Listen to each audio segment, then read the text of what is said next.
Hello guys, welcome back to my channel Mummy and Minis. അപ്പോൾ ഇന്ന് ഞാനൊരു ചക്ക കുമ്പിളപ്പമാണ് ഉണ്ടാക്കുന്നത്. ഞങ്ങളുടെ നാട്ടിൽ ഇതിനെ ചക്ക വത്സൻ എന്നൊക്കെ പറയും. ഓരോ സ്ഥലത്തും ഓരോ പേരായിരിക്കും ചിലപ്പോൾ. അപ്പോൾ നമ്മളെന്തായാലും കുമ്പിളപ്പം, വത്സൻ അങ്ങനെയൊക്കെയാണ് പറയാം. ഓൾറെഡി ഞാൻ ചക്ക അരച്ച് വെച്ചിട്ടുണ്ടായിരുന്നു.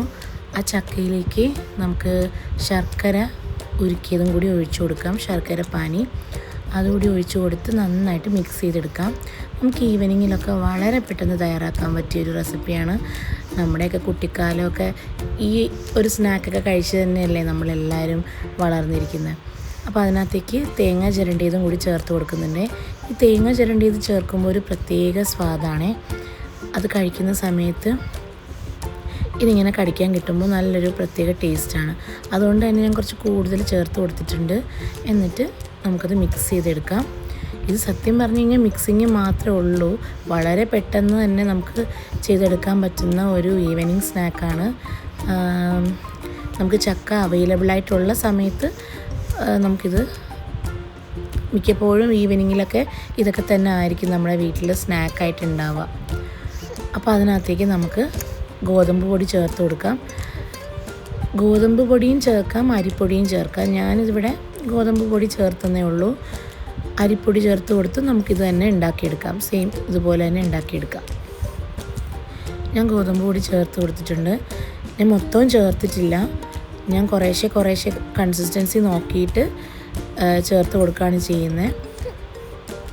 അപ്പോൾ ഇപ്പോൾ ഇത്രയും ഗോതമ്പ് പൊടി ചേർത്ത് കൊടുത്തിട്ടുണ്ട്. ഇനി ഇതിനകത്തേക്ക് ഞാൻ ഫ്ലേവറിന് വേണ്ടി ചേർക്കുന്നത് നമ്മുടെ ചെറിയ ജീരകം പൊടിച്ചതും പിന്നെ ഏലക്ക പൊടിയാണ് ഞാൻ ചേർത്ത് കൊടുക്കുന്നത്.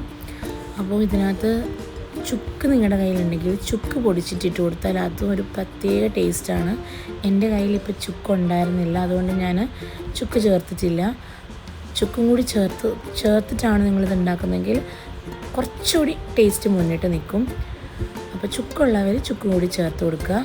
അപ്പോൾ കൺസിസ്റ്റൻസി നോക്കിയപ്പോൾ ഈ ഒരു കൺസിസ്റ്റൻസിയല്ല, കുറച്ചും കൂടി തിക്കറായിട്ട് വരാൻ വേണ്ടിയിട്ട് ഞാൻ കുറച്ചുകൂടി ഗോതമ്പ് പൊടി ചേർത്ത് കൊടുക്കുന്നുണ്ട്. സ്പൂണിൽ നിന്ന് ഇങ്ങനെ വിട്ട് പോരാൻ പാടില്ല, ആ ഒരു പാകമാണ് നമുക്ക് വേണ്ടത്. അപ്പം ഇതും പോരാ, അതുകൊണ്ട് ഞാൻ കുറച്ചുകൂടി ഗോതമ്പ് പൊടി ചേർത്ത് കൊടുക്കുന്നുണ്ട്.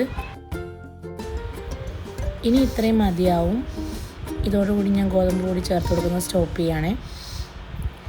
ഇത് മിക്സ് ചെയ്ത് വന്നപ്പോഴേക്കും എനിക്ക് വേണ്ട ഒരു കൺസിസ്റ്റൻസി എത്തിയിട്ടുണ്ട്.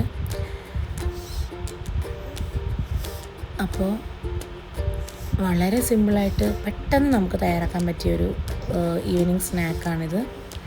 ഇനി ഞാനിത് വാഴയിലേക്കാണ് കുമ്പിൾ കുത്തി അതിനകത്തേക്ക് വെക്കുന്നത്. നിങ്ങൾക്ക് പട്ടയുടെ ഇല ഉണ്ടെങ്കിൽ പട്ടയുടെ ഇലയിൽ വെക്കുമ്പോൾ പ്രത്യേക ഒരു ടേസ്റ്റാണ്. എനിക്കിപ്പോൾ അതിവിടെ അവൈലബിളായിട്ടല്ലാത്തത് കൊണ്ടാണ് ഞാനിവിടെ വാഴയിലയിൽ ചെയ്യുന്നത്. ജസ്റ്റ് ഒന്ന് ആവി കയറ്റി എടുത്താൽ മാത്രം മതി. ഒരു 5-10 മിനിറ്റ് ഒന്ന് ആവി കയറ്റി കഴിഞ്ഞാൽ നമ്മുടെ കുമ്പിളപ്പം റെഡിയായി കിട്ടും. അപ്പോൾ പട്ടയില ഉണ്ടെങ്കിൽ അതാണ് ഏറ്റവും ബെസ്റ്റ്. അപ്പോൾ ഇതിൻ്റെ കൂടെ നമുക്ക് ഒരു കട്ടനും കൂടി ഉണ്ടെങ്കിൽ പിന്നെ എന്ത് വേണമല്ലേ.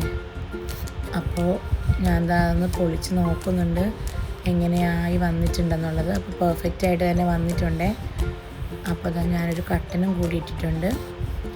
കട്ടൻ ചായയും ഇതും ഉണ്ടെങ്കിൽ പിന്നെ വേറെ എന്ത് വേണമല്ലേ.